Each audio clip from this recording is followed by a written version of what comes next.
start with a joint statement by both organizations, B'Tselem and Physicians for Human Rights Israel. Please, Orly. אנחנו נמצאים בתקופה אפלה שכמותה לא ידענו. דווקא בימים האלה ישנה חשיבות מיוחדת לקרוא לדברים בשמם. שני הדוחות שיוצגו בפניכם מיד, אשר נכתבו על ידי שני ארגוני זכויות אדם מרכזיים, הפועלים בישראל מזה עשרות שנים, רופאים לזכויות אדם ובצלם, ומתבססים על מחקר יסודי ומעמיק, הגיעו למסקנה אחת. ישראל מבצעת ג'נוסייד בעזה. הפשע הזה חייב להיפסק מיד. אחריות זו מוטלת בראש ובראשונה על ממשלת ישראל, אך גם על הקהילה הבינלאומית. לנקוט בכל אמצעי שהחוק הבינלאומי מאפשר, כדי לשים סוף לפשע שממשיך לגבות קורבנות ברגעים אלו ממש, במרחק של 70 קילומטר מכאן. في هاي الأيام نحن موجودين في فترة مظلمة لم نعرف مثلها من قبل، وبالتالي مهم جدا أن نسمي الأشياء بمسمياتها. بعد قليل سنعرض عليكم تقريرين كتبتهما التبع لحقوق الإنسان وبتسلم، اللي هم منظمات حقوق إنسان رئيسيات وبيعملوا في إسرائيل منذ عشرات سنوات. المنظمتين وبعد تحليل دقيق وعميق توصلوا لاستنتاج واحد: إسرائيل تنفذ إبادة جماعية في غزة. هذه الأعمال الإجرامية يجب أن تتوقف على الفور. المسؤولية تقع أولاً وقبل كل شيء على حكومة إسرائيل، ولكن أيضاً على المجتمع الدولي. يجب استخدام كل الوسائل الممكنة بموجب القانون الدولي لوقف الجرائم المستمرة التي ما تزال توقع ضحايا حتى هذه اللحظة. كل هذا يحدث على بعد 70 كيلومتر منا.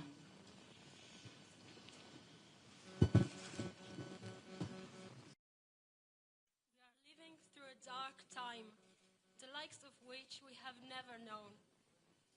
It is precisely at this moment that it is especially important to call things by their name. The two reports that will be presented to you shortly, written by two leading human rights organizations, Physicians for Human Rights and B'Tselem, both of which have been active in Israel for decades, are based on thorough and in-depth research and have reached a single conclusion: Israel is committing genocide in Gaza. This crime must stop immediately.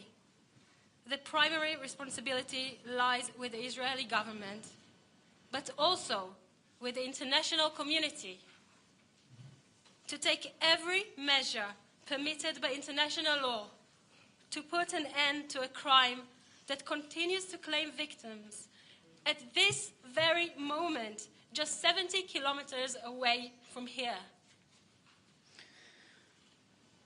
Thank you very much, אורלי ודפנה. תודה רבה, אורלי ודפנה. אנחנו עכשיו נעבור לכמה דוברים מבצלם ורופאים לזכויות אדם ישראל שיציגו את הדוחות שכתבנו ואת המסקנות שלנו. We'll now have several speakers from both of our organizations, B'Tselem and Physicians for Human Rights Israel, who will present our reports and our conclusions. We'll start with Yuli Novak, the Executive Director of B'Tselem, and then Dr. Guy Shalev, the Executive Director of Physicians for Human Rights Israel. Then we will have Karim Jubran, the Director of B'Tselem's Field Research Department, and Asil Aburas, the Director of the Occupied Territories Department in Physicians for Human Rights. I'd like to welcome now Yuli Novak, the Director of B'Tselem. Yuli will speak first in Hebrew and will then continue in English. Please, Yuli. Thank you. Can you hear me?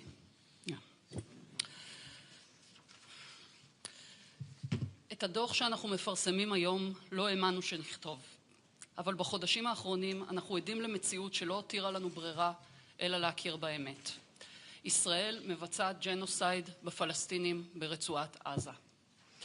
הדוח שאנחנו בבצלם כתבנו מציג עובדות, נתונים ועדויות על האופן שבו ישראל פועלת בצורה שיטתית, מתואמת ומכוונת להרס הפלסטינים בעזה כקבוצה.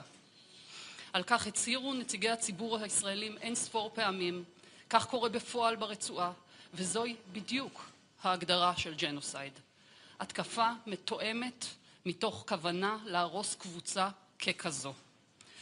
מזה 22 חודשים שאנחנו שומעים הצהרות מפורשות של ההנהגה הישראלית ושל מפקדי הצבא, שאומרים בדיוק מה הם מתכוונים לעשות. להרעיב, לחסל, לשטח את עזה, מקום שבו מבחינתם אין אנשים חפים מפשע. ואז הם שלחו את הצבא הישראלי לעשות בדיוק את מה שהם הבטיחו. כך, מזה 22 חודשים, אנחנו עדים להרג אזרחים בהיקף חסר תקדים, להרעבה מכוונת, להכירה המונית בכפייה, ולהרס מוחלט של תשתיות שמאפשרות קיום אנושי או חברתי. תושבי עזה, עקורים, מופצצים, מורעבים, נותרו מופשטים לחלוטין מאנושיותם ומזכויותיהם. החלק הראשון של הדוח שלנו מתאר בדיוק את זה, את הפרקטיקות שבאמצעותן מתבצע הג'נוסייד והתוצאות האיומות שלהן בשטח. בחלק השני של הדוח אנחנו מתארים מהם התנאים שאפשרו את הפיכתו של המשטר הישראלי למשטר ג'נוסיידלי. לאורך ההיסטוריה מרבית העמים שביצעו ג'נוסייד לא הבינו בזמן אמת את המשמעות של המעשים שלהם. לכל ג'נוסייד בהיסטוריה הייתה הצדקה מבחינת מבצעיו. היגיון של הגנה עצמית מפני סכנה קיומית, של מלחמת אין ברירה, או טענה שהקורבנות הביאו את זה על עצמם. במקרים רבים של ג'נוסייד לאורך ההיסטוריה ניתן גם לסמן אירוע מניע או טריגר לג'נוסייד. המתקפה האיומה והנפשעת של חמאס וארגונים אחרים ב7 באוקטובר, שעוררה בקרב הציבור הישראלי וגם אצל כולנו כאן כאב ופחד בלתי נתפסים, הייתה אירוע מניע שכזה. אסור ואי אפשר להעמיד בזוועתיות של מתקפת חמאס על עוטף עזה באותו יום. הייתה זו התקפה נפשעת שכוונה ברובה נגד אזרחים ושכללה אין ספור פשעים חמורים שהדעת לא יכולה לסבול. אבל למרות שה7 באוקטובר היה כוח מניע משמעותי, נדרשו תנאים נוספים שיאפשרו את הג'נוסייד. תהליכים עמוקים של דה-הומניזציה של הפלסטינים, בעיקר ברצועת עזה, אבל לא רק, קידום אידיאולוגיות של כיבוש שטחים, של עליונות יהודית, של דיכוי עם אחר, אלו תהליכים שנמשכו שנים רבות ושהפכו את החברה הישראלית לכזו שמסוגלת למחוק את אנושיותם של בני אדם ולאבד כל אמפתיה או מחויבות מוסרית כלפיהם. זהו שילוב הנסיבות האיומות שהוביל אותנו למציאות שאנחנו רואים היום. עשרות שנים של חיים תחת משטר של הפרדה ופחד, בשילוב עם הטראומה הקולקטיבית של ה7 באוקטובר, בתקופה שבה עומדת בשלטון הממשלה הימנית הקיצונית ביותר שהייתה כאן מאז ומעולם. כל אלו יחד יצרו את התנאים להשמדה המכוונת של עם אחר.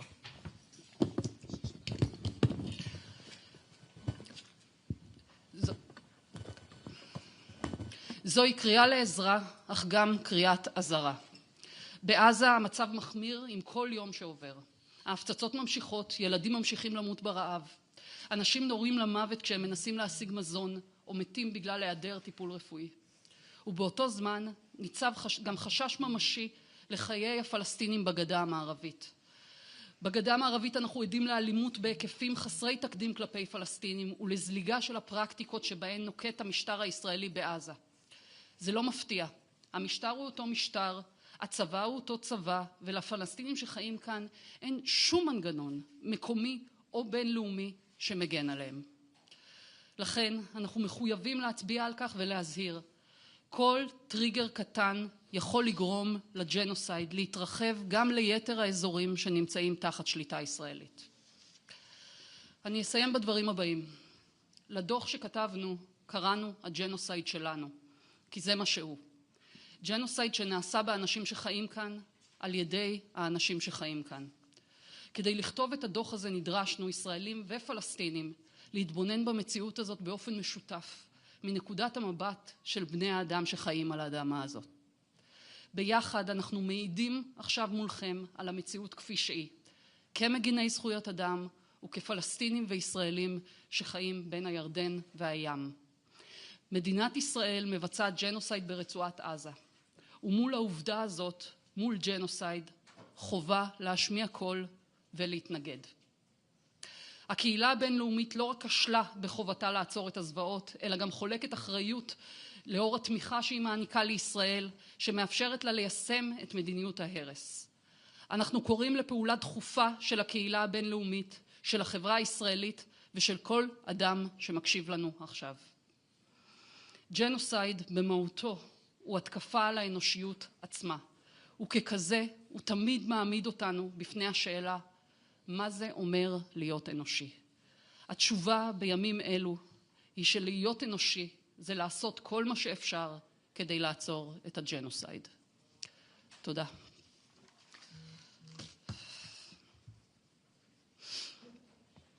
I'll start in English now.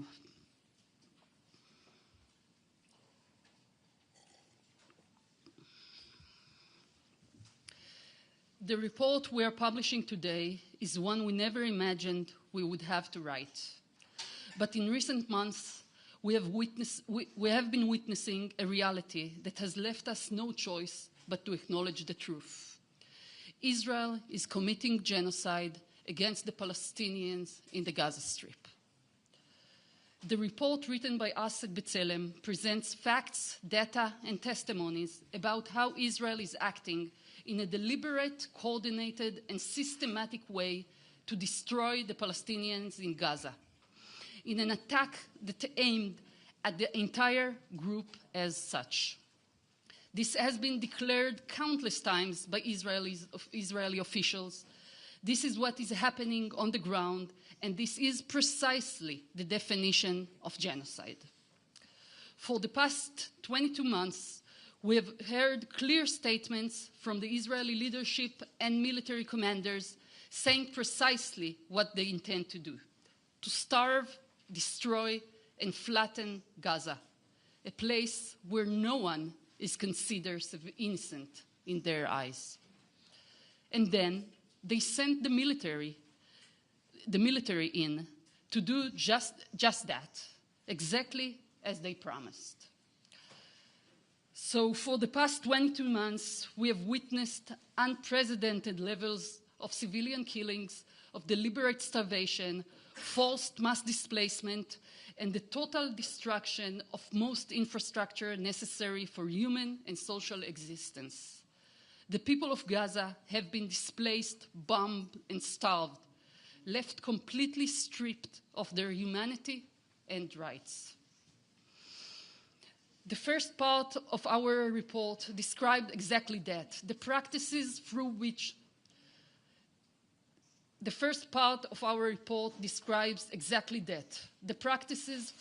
the genocide is being carried out and their devastating consequences on the ground.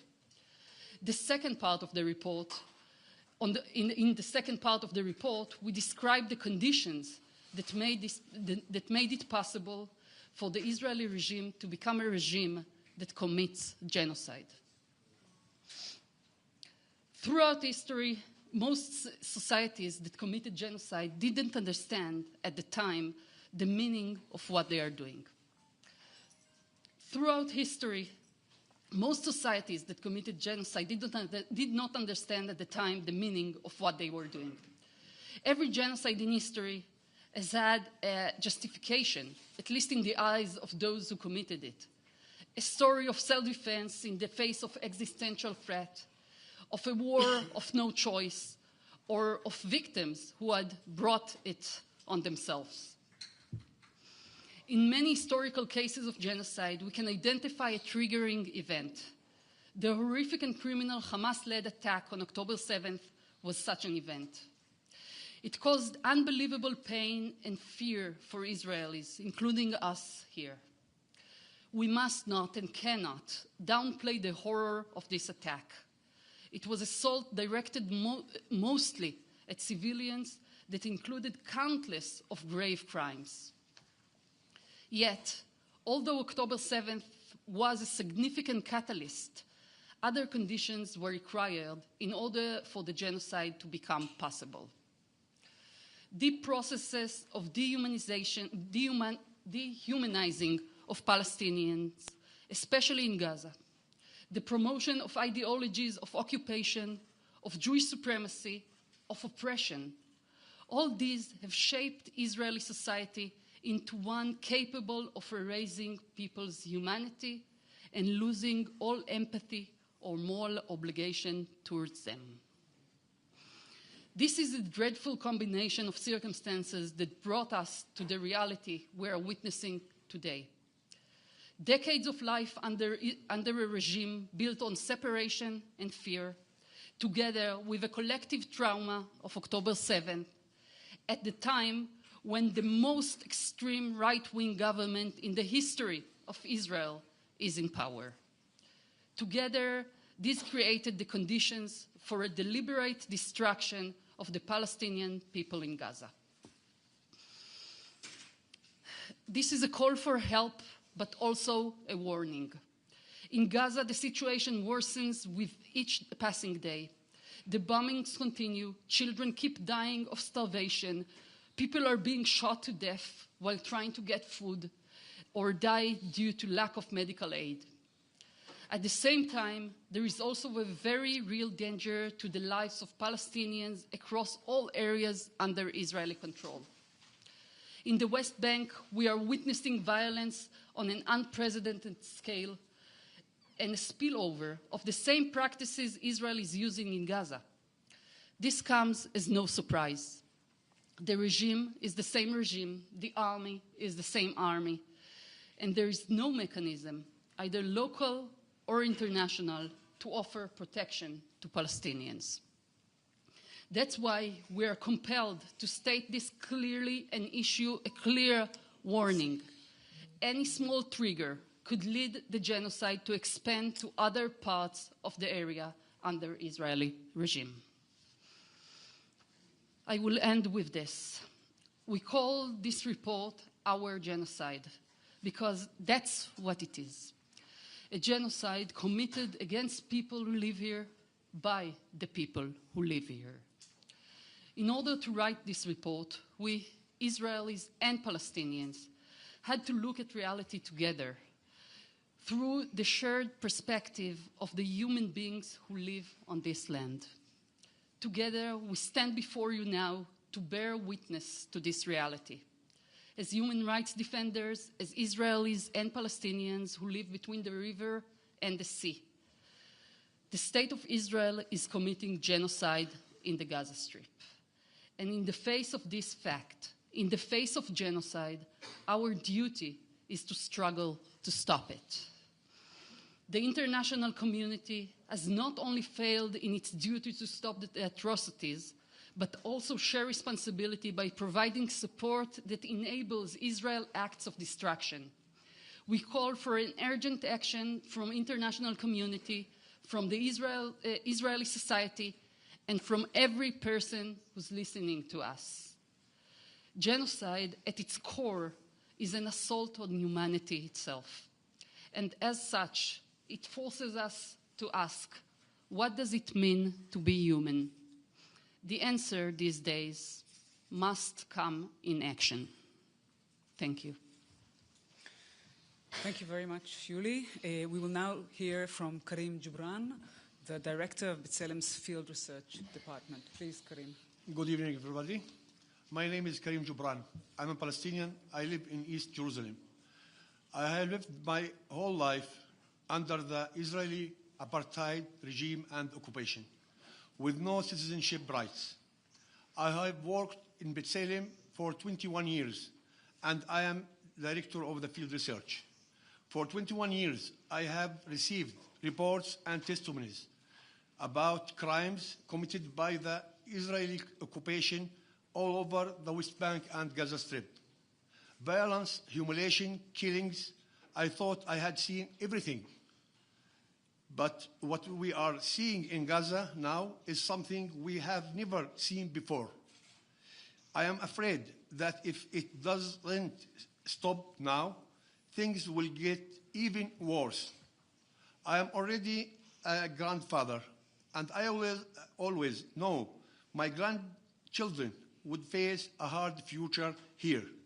But now I am afraid that we'll have no future at all. It is as simple as that. When Israel bombed Gaza in 2008 and killed more than 1,000 Palestinians, people were shocked. In the 2014, Israel killed more than 2,000 Palestinians in Gaza. In 2018, during the Great March of Return, Israel placed snipers who shot participants with live ammunition and killed over 230 people, including children, journalists, and medicists. We watched all this with horror, and we saw that no one was held accountable. Already, then we understood that for the Israeli system, Palestinian lives mean nothing. Still, deep inside, we didn't believe we would see the day that Israel would destroy all Gaza. Now we are seeing it happened in a clear, systematic, and planned way. For years, the international community doesn't almost done nothing to stop Israeli violence, the occupation, and apartheid.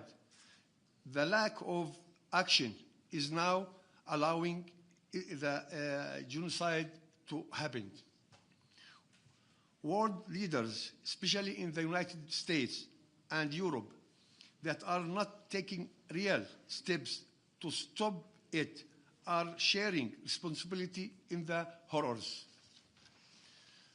The report we wrote is based on testimonies, data, and investigations.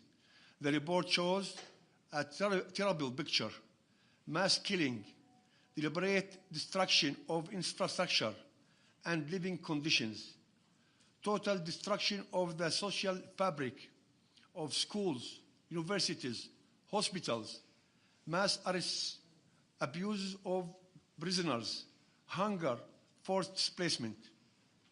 At the moment, no one can truly understand the size of the catastrophe. Every day, we learn about new horrors. Since October 7, at least 58,000 people have been killed, which is about 3% of the population of Gaza. But the current estimate is that this number is much higher.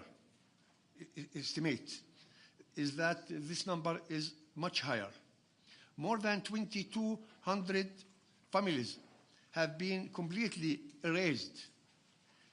93% of the population of Gaza is suffering severe food insecurity. Of those, 244,000 is what's called catastrophic hunger. The fifth and most severe level.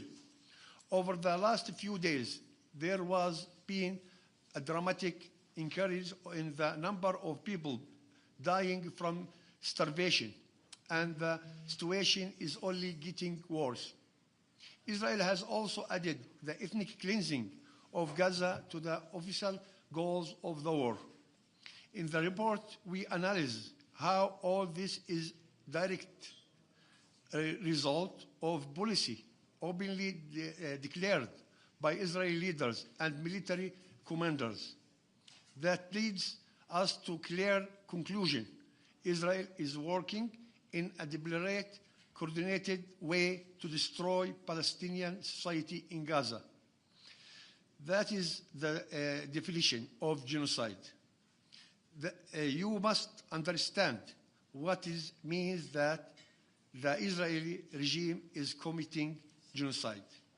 It means we are in a new phase.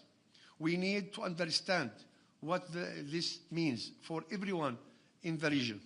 It means that for the Israeli regime killing, starving, and destroying is an acceptable way to ensure Jewish supremacy. That fact that that affects all Palestinians, not just those in Gaza. At B'Tselem, we have also documented a sharp rise in Israeli violence in the West Bank.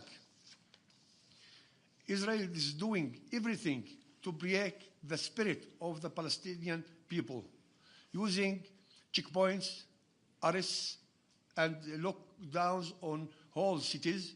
We are seeing more airstrikes and demolition of neighborhoods in West Bank cities. Tens of thousands of people have already been displaced by the army. Settlers have driven out 38 Palestinian communities from their homes with full backing from the state and the army. Dozens of other communities are in immediate danger. Forced mass displacement in the West Bank is happening right now. Anyone who doesn't understand Israel is committing genocide in Gaza is choosing to look away. And anyone who thinks that genocide will stay only in Gaza is also closing their eyes. Powerful forces within the leadership of Israel have declared that they are preparing to annex the West Bank.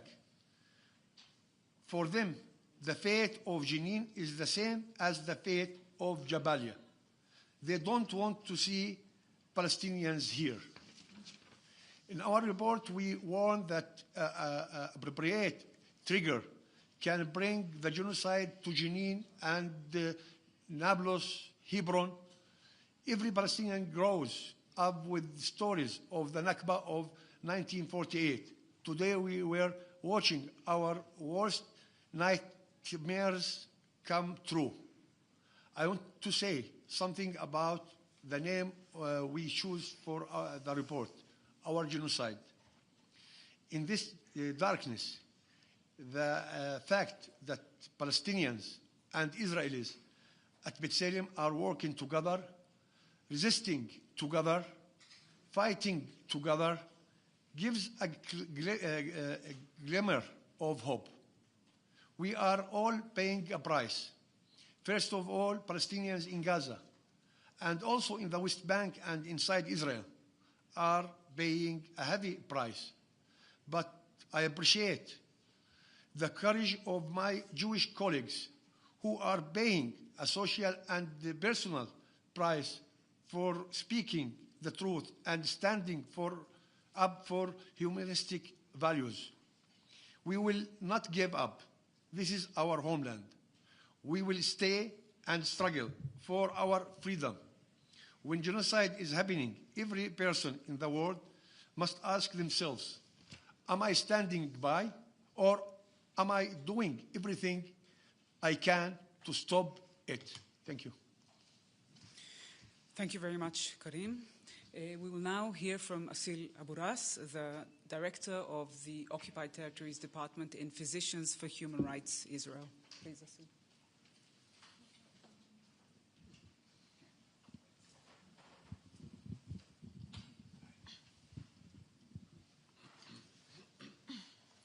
Khulud found out, can you hear me? Khulud found out she was pregnant 1 month before the war began. Then the bombing started, and her family was displaced again and again, walking for hours with no access to care. That is what Khulud told us in an interview. We continued through the war, knowing hospitals were full of the dead, no anesthesia, no care for me or for the baby. I was terrified that I would give birth and bleed to death because there was no one to help us. We walked constantly, exhausted and afraid something terrible would happen to me or the baby. The hospital was far away from where we were. There were no checkups, no monitoring, no support.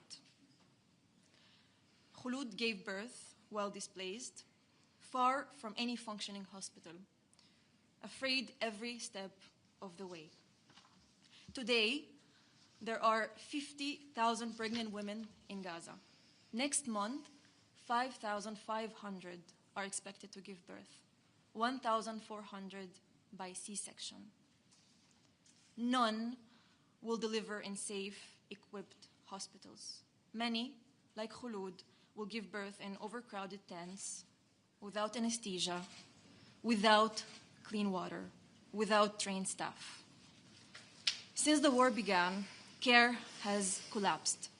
Birth rates have dropped by 41%. 1 in 5 babies is born preterm or underweight. 92% of infants aged 6 months to 2 years are not getting enough to eat. This happened because Israel blocked aid, denied care, destroyed hospitals, along every life-sustaining support. For nearly 2 years, Palestinians, international volunteers, and humanitarian organizations have raised the alarm. Israeli army is targeting hospitals, cutting off fuel and aid, issuing evacuation orders, and bombing indiscriminately, forcing entire communities to flee. Doctors are killed and unlawfully detained and tortured. It is destroying health infrastructure systematically. This is not chaos. This is a strategy. The report Physicians for Human Rights Israel are publishing today shows a systematic attack on health. It is a deliberate, cumulative dismantling of Gaza's health system, and with it, its people's very ability to survive. As Israel bombed and besieged hospitals, cut off fuel to hospitals in northern Gaza in the beginning of the war, patients and displaced families were forced to flee south, overwhelming already fragile, barely functioning facilities in Deir al-Balah, Khan Yunis, and Rafah. The collapse of care in one area triggered breakdowns everywhere. When Al-Shifa collapsed in the beginning of the war, Al-Nasser was flooded with patients. When Al-Nasser was dismantled, the European hospital began to break down. With each assault, Israel destroyed more hospitals, killed and detained more staff members, and blocked more essential services. But this was not just a war on hospitals. It is a war on the conditions of life that make survival even possible. Israel destroyed water infrastructure, bakeries, farmland, and blocked or weaponized aid. This triggered severe malnutrition spreading through the Strip, especially among children. With hospitals bombed, equipment destroyed, and medications depleted, long-term care is now virtually impossible. Dialysis, maternal care, cancer treatment, diabetes management, all have collapsed. Life expectancy in Gaza has already dropped by nearly 35 years. Even if Israel ends its military offensive today, the damage has been done to Gaza's health system will continue to kill through starvation, through infection, through chronic disease. Deaths that could be prevented will continue for years. This is not a temporary crisis. It is a deliberate removal of a population's ability to survive. This is not a collateral damage. This is not a side effect of the war. This is a systematic creation of unlivable conditions. It is the denial of survivability. It is a genocide, and it's happening right in front of our eyes, right now. Governments and international bodies must act now. Compel Israel to cease fire, protect and rebuild Gaza's health systems, reinstate UN, international, and Palestinian support mechanism, allow free and safe passage for humanitarian aid, and ensure the safety of healthcare workers. These actions are critical and must be taken immediately. Thank you very much, Asil. We will now hear from Dr. Guy Shalev, the Executive Director of Physicians for Human Rights Israel. Please, Guy. Thank you. As we sit here, starving, exhausted, and injured Palestinian civilians are dying. They are dying because of deliberate Israeli policies, policies that the humanitarian community has warned about for nearly 2 years, to no avail. Inaction by governments and the resulting impunity have brought us to this horrific moment. From the start, what we are witnessing is an attack on the people of Gaza and their ability to survive. As early as October 13, 2023, just 5 days after the horrendous Hamas-led massacre in Israel's south, the Israeli military issued evacuation orders for 22 hospitals in Gaza City and the northern part of the Strip. Where were the thousands of patients and wounded supposed to go? How could they be evacuated while the entire Strip was under heavy bombardment? What medical services would be available for the 1 million residents under evacuation orders? Every person, and certainly health professionals, should have asked these questions, even as the pain from the October 7th attack burned in our bodies. The evacuation orders were the opening shot of an unprecedented attack on Gaza's healthcare system. From the start, Israel portrayed hospitals as legitimate military targets, justifying attacks that would never be tolerated anywhere in the world. Israel claimed Hamas used the hospitals for military purposes, but these claims were unverified and bore no relation to the comprehensive, absolute destruction of an entire system. Over the course of 22 months, Israel systematically dismantled Gaza's health and life-sustaining systems. As assaults continued, medical care collapsed in a cascading sequence, each phase worsening the damage of the last one. Israel's total siege on Gaza deepened the collapse. Patients were barred from being evacuated. Border crossings were closed. Israel almost entirely blocked humanitarian aid. We documented these developments extensively, and based on a careful legal analysis of the facts, we state with a heavy heart, this is a genocide. Today, Physicians for Human Rights Israel is publishing a report detailing Israel's actions in Gaza. We focus on Article 2C of the Genocide Convention, the deliberate infliction of conditions of life calculated to bring about the group's destruction. This legal definition acknowledges that genocide can occur through systemic and infrastructural means, not only through mass killings.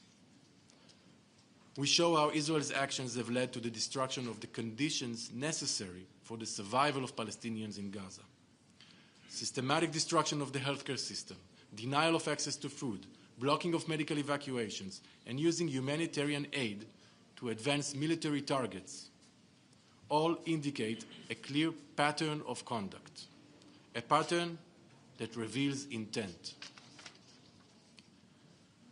Amid this horror, our colleagues and friends, the healthcare workers of Gaza, are acting heroically to save lives, while they themselves are under direct attack. More than 1,500 healthcare workers have already been killed. More than 300 have been detained. It is our duty to support them, ensure their protection, and insist on accountability and justice. Silence in the face of genocide is not an option. We want to stress, confronting genocide is not only the responsibility of legal and political institutions. Confronting it demands urgent action from the global health community. As health professionals and humanitarian actors, we call for global solidarity to defend life, health, and dignity. The destruction of Gaza's health system must end now. We demand the immediate cessation of the attack on Gaza. Lift all restrictions blocking access to life-saving medical care, food, water, humanitarian aid, and essential health infrastructure. Stop the killing. Stop the starvation. Stop the genocide. Thank you very much, Guy. We will now open for questions. So please indicate you'd like to ask a question, and we will try and facilitate this.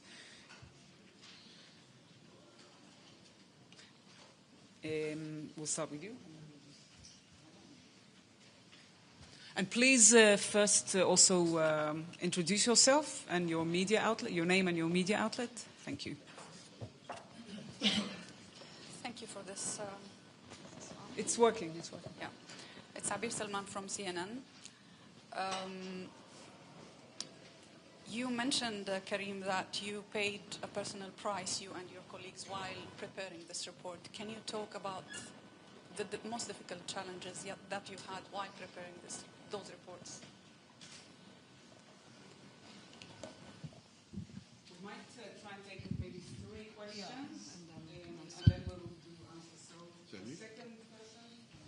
Okay, please. So, just name yourself. Matthew Doran from ABC Australia. Ms. Novak, you mentioned that the catalyst event for what we've seen in Gaza was, of course, the October 7 attacks. Clearly, what you are outlining in this report shows that there must have been some sort of predisposition within the Israeli military, the Israeli government, to go down this path anyway, regardless of that attack. Could you talk to what you believe that is? And Dr. Shalev, you've spoken about the need for the medical community also to speak up about what is happening here. There has been a significant amount of exposure given to foreign doctors going into Gaza, speaking of their experiences, the horrors that they have witnessed. Why do you think their experiences aren't necessarily being listened to, or are they being ignored? Okay, and maybe a third speaker, a third question, if anyone. Let's start with this. Okay, so let's start with this. So when I say about the high price which we pay as the two sides of the society here, or the team of B'Tselem, we are Palestinians and we are Israelis. First of all, the Palestinians. When we talk about our colleagues in Gaza, in order to tell their story and the story of our colleagues in Gaza, it's the story of everybody in Gaza, living in Gaza. They removed more than 6 times from place to other place to other place. They lived the hunger and the starvation for a long time since they left the Gaza Strip, but they left their relatives there. They left their families there. They left their friends there. One of our field researchers, she lost her brother and his wife, and his daughter, and still their bodies under the rubble of the building. Other member of our field researchers, he lost 26 family members in one of bombings of Gaza. That's the daily life of everybody in Gaza, and there is no family in Gaza that doesn't be beaten directly and lose someone or some relative or some friend. When we talk about us as Palestinians living in East Jerusalem and the West Bank and even inside the Green Line, we live the discrimination in daily basis. We are under the apartheid regime. We are with this rights. We see that every day. The checkpoints in the West Bank, the lack of freedom of movement for the people, the closures, the house demolitions. We talk about more than 2,000 demolitions carrying out since the 7th of October until this day in the West Bank and East Jerusalem. Out of them, about 740 houses. When we talk about our colleagues, the Israeli colleagues, in order to speak very in clear language, and to call the things in its names, in such a society, in such as atmosphere of genocide and incitement against any other call criticize what happened in Gaza, he pay a price. And I know many of our colleagues, they pay a very high price in their society, in their close circles even, but still they're struggling for human rights. They're still struggling for the justice. They're still struggling with us hand by hand in order to defend the victims and to be the voice of the victims. And that's what we will continue doing, and we are ready to pay any price as a team in B'Tselem, Palestinians and Israelis working together and moving forward together in order to defend human rights. Thank you, Karim. Maybe Yuli and then Guy. So we see October 7th, as I said, as a trigger, as an event that was a force that moved the Israeli system towards this genocidal phase. But concerning your question, I have no idea what would have happened if October 7th didn't happen. Just like I have no idea how reality would have come into what it is if something was different. So I can only talk about what we do know that happened. And in that sense, what we do know is first that October 7th was real. It was a real attack that was oriented mostly towards civilians. It was a criminal attack. And personally, I can say it was one of the most, or probably the most frightening day of my life. What it created, and that's also something we know, in Israel society is a sincere feeling of existential threat. The second thing we know is that feeling, that traumatic, collective trauma, was taken advantage by a government that is not, at least some of it, and part of the people who stand at the top of this government are not seeing what happens now in Gaza as something bad that needs to be stopped, or even as a kind of side outcome of something. They see what happened in Gaza as a miracle. And we have a minister who said that, right? So it's not, for them, that's the opportunity to fulfill a vision that they had way, way before. So that is the second thing we know. And the third thing we know, and that goes to your question, is that genocide doesn't start out of thin air. There are conditions that are not, doesn't necessarily have to develop into genocide. And again, we know that because we learned history, because we know how genocide as a political and sociological phenomena is happening. And there are always conditions that enables it. And in that sense, what we saw and what we went through and where we grew up in, and the elements of separation, of immunity from hurting Palestinians, of ethnic cleansing, demographic engineering, militarism, these are all elements that kind of created the base for something to happen once the other circumstances are coming into place. I have to say that it is important for us to explain this also in the report, because of the simple understanding that in order to fight a political system, in order to struggle it, in order to oppose it, you have to understand it.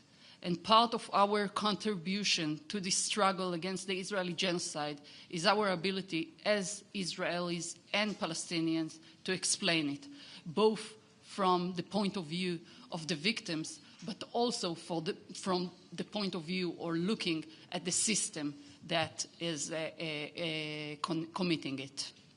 Thank you. Guy, please.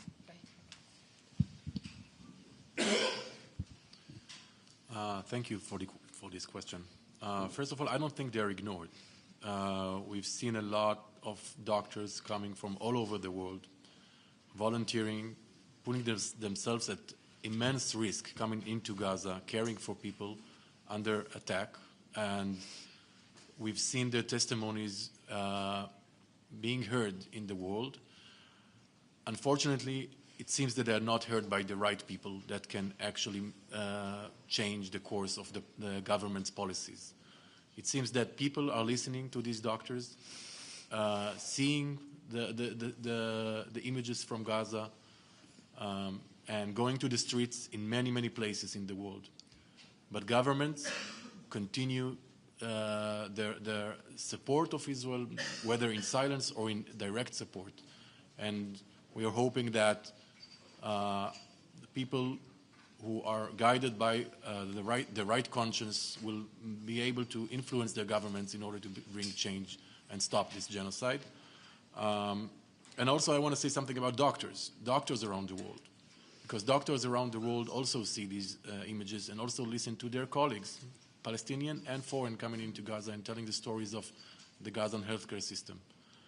And we are also hearing their voices, but also we are seeing that they're not necessarily represented by their national medical associations. And we've heard silence from national medical associations, and we are hoping to hear them more. And the reason is because the attack on the Gazan healthcare system, on health, on infrastructure, on doctors, and on medical workers is an attack on the profession, is an attack on the very idea of care, of people caring for each other.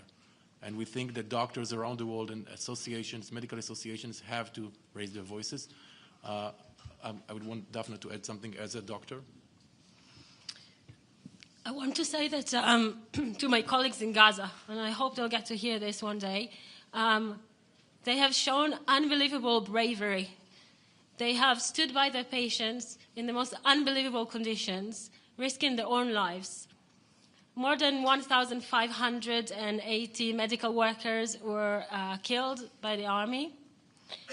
More than 300 were arrested and were held in Israeli incarceration facilities in subhuman conditions. We all seen all over the world Dr. Ara Najjar holding her dead babies. I'm asking my international colleagues to show an ounce of this bravery and stand up for your professional ethics and do something. Stand by our colleagues. Stand in solidarity with them as individuals and as medical associations. Thank you very much. We have a couple more minutes for a couple of questions, and then we can also have interviews. So if you want to ask a question now, we will come to you. Please just introduce your name and the outlet you're working for, and and we'll take two. Yeah, please. From Arabic TV. You've talked about the international steps taken, and one of those steps is taken by South Africa, the International Court of Justice. If you were asked by South Africa or by the court itself to cooperate, will you be willing to do that as two Israeli organizations? And also. Yeah.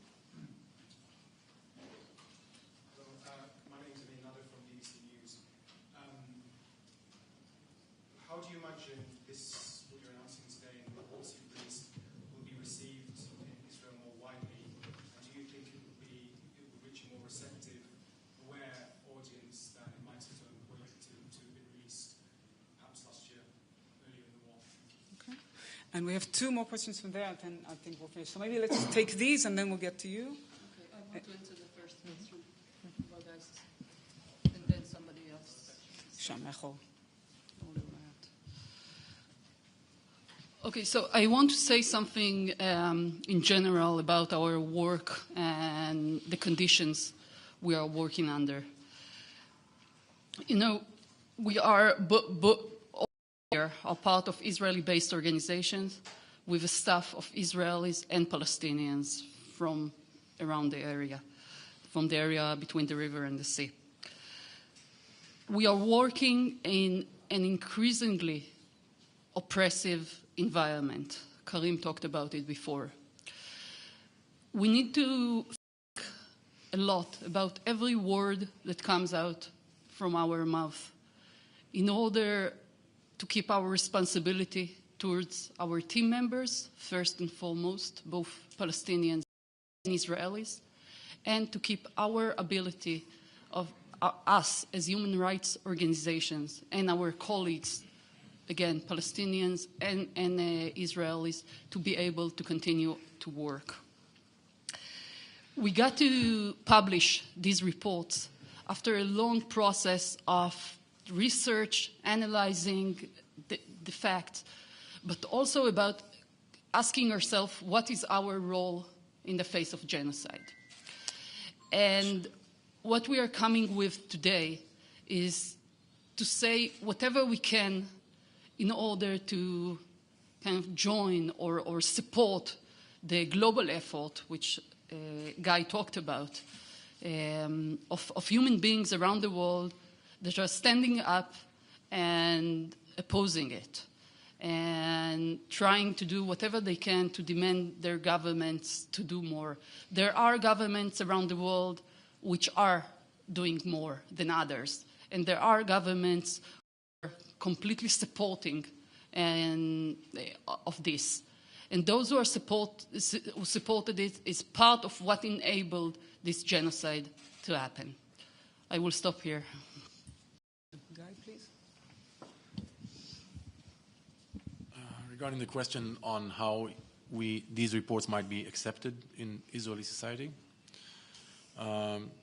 So as Israel-based organization, I think it's first and foremost our responsibility towards our societies to tell the truth and say that the truth means something, and to be able to speak in our own language with our friends, families, communities, and bring the evidence that we collected from the ground and from using other organizations' data, especially as we know that, as you said before, some of these reports that were published earlier in the war were accepted as biased against Israel or maybe reflecting anti-Semitism.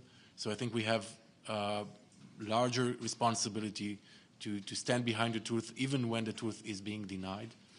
And I think this is another aspect that is important to understand about genocide, and B'Tselem has been talking about that. Genocide happens when there's support, when there's public support. And public support for atrocities such as those we see now in Gaza happen when there is denialism. When people are in a state of denial of what's going on, what's being done in their name. And it is these reports that we publish today are aiming at breaking these walls of denial and allowing people to acknowledge what's going on and that they have to rise up and stop it. Thank you. We'll have two more questions and then we will move on to individual interviews. So please, Nurit first, and I don't know your name. So, Hi, I'm Jerry Sheen, the Washington Post. I just wanted to follow up on this last point you made and ask, do you feel like there has been any shift in terms of its recognition of the realities on the ground in Gaza in the last, just even in the last couple of weeks, for example? We've seen that there has been a bit more discussion in even sort of, primetime news channels about the starvation and things like that. Do you sense any change at all recently? נורית? שלי בעברית כמובן, ונענה גם בעברית. כן, כן, בטח. פשוט דיברתם על ההרס והמוות מן הסתם בעזה, נורית מטיימס אוף ישראל, אבל גם על העובדה שצריך כוונה בעצם כדי לומר שמדובר בג'נוסייד.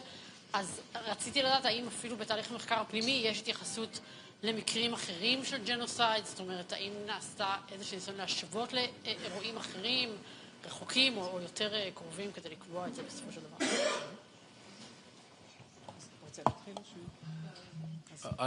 I'll just briefly refer to the question on changes in Israeli society.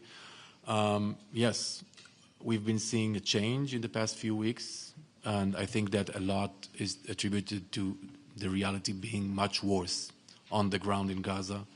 And the ability to deny it, the ability to not see it, I think is just not so much possible for many of Israelis watching the images coming out from Gaza. We always say better late than ever, and everyone who is reckoning with what has been going on in the past almost 2 years and is willing to join us calling to stop it, doing whatever they can to stop it, is something that we of course support and we want to encourage. But also the past needs to be accounted for. We're not letting that go, I would say. Maybe Asil wants to address intent. Mm-hmm.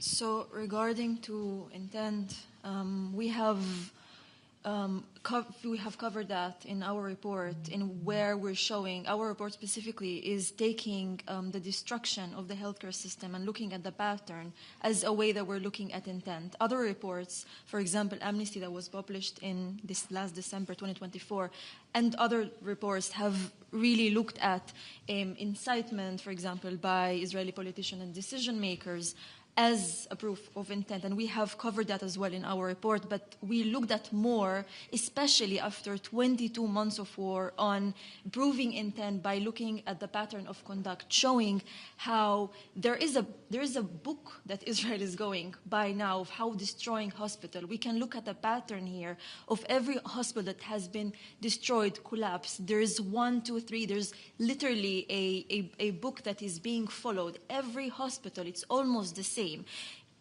Evacuation order, cutting fuel and aid around the hospital, targeting the doctors and the medical staff, bombarding the hospital, evacuating patients, and then basically the hospital is ceasing to be functional. That is happened to 33, almost most of the hospitals. From 36 hospitals, 33 have been damaged. And this is the pattern that we looked at, and we can show intent like that. We've also showed we've also mentioned in our report also the Bosnia genocide, and we have mentioned that in terms of intent. Also in our process where we were learning, we also learned, and we have researched and learned about other genocides. Yeah. Thank you. So Yuli, and then I think we will finish and move on to... נורית, את מעדיפה שידבר בעברית? שזה לא משנה לך? אוקיי. לא, אם את מקליטה אז אפשר גם לעשות מאמץ בשבילך. Okay, so I just want to say something quick about intent, and I know where you're asking it from. The legal discussion around genocide is usually very much focused on the element of intent in it, and you probably all know it.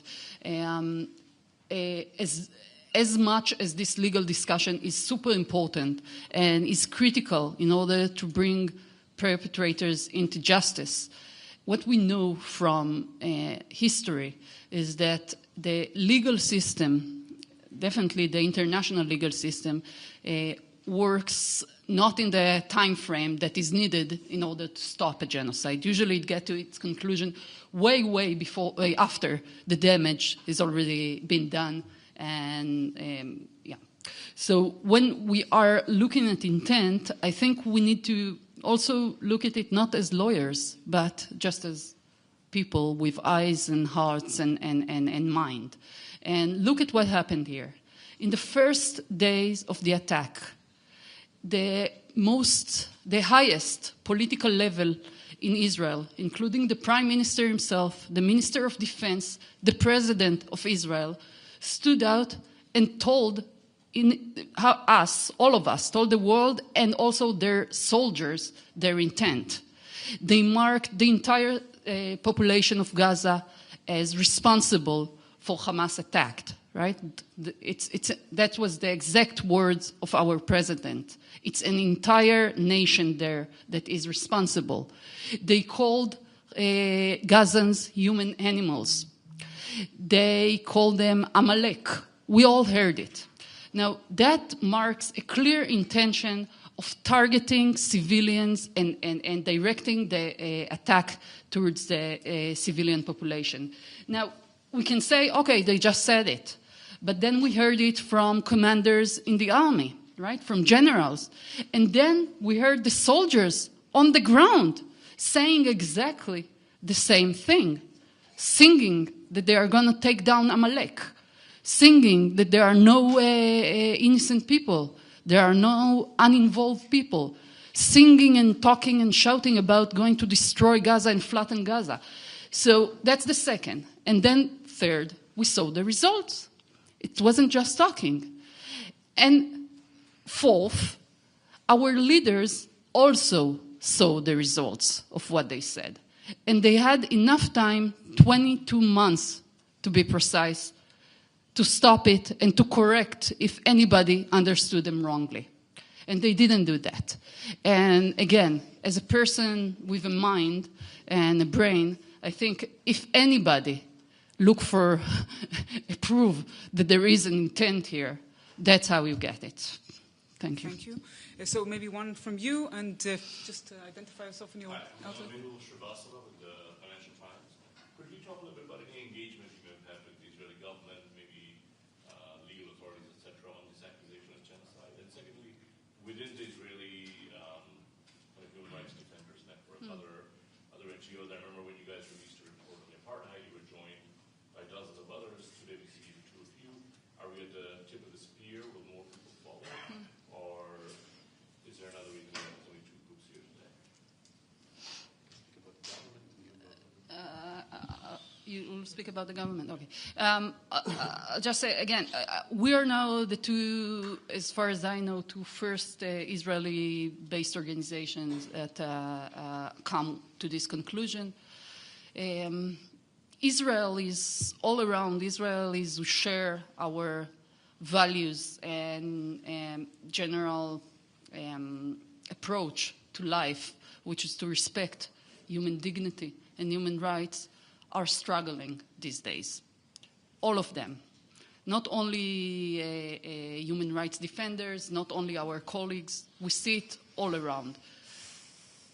I have to say it's not the mainstream of the Israeli society today. I say it with a lot of pain. The mainstream of Israel society today is still, as we hear it from the mainstream media on the street, is still completely holding completely this notion that everything we are doing in Gaza has a justification because of October 7th, right? But I think as the situation there on the ground is getting worse, many people, still a minority, but many Israelis are opening up and trying to understand what they see in front of their eyes. And in that sense, we see our responsibility also as kind of a way to help our society also to face a very harsh truths. And here I have to say something because it is personal. To recognize, to really fully understand that your country, your collective, is actually committing genocide is a very hard process, mental process and personal process.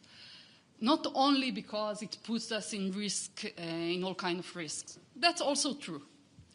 But more than that, because it breaks something very internally, very, very basic about who we are and who we think about ourselves and who we thought we could have been.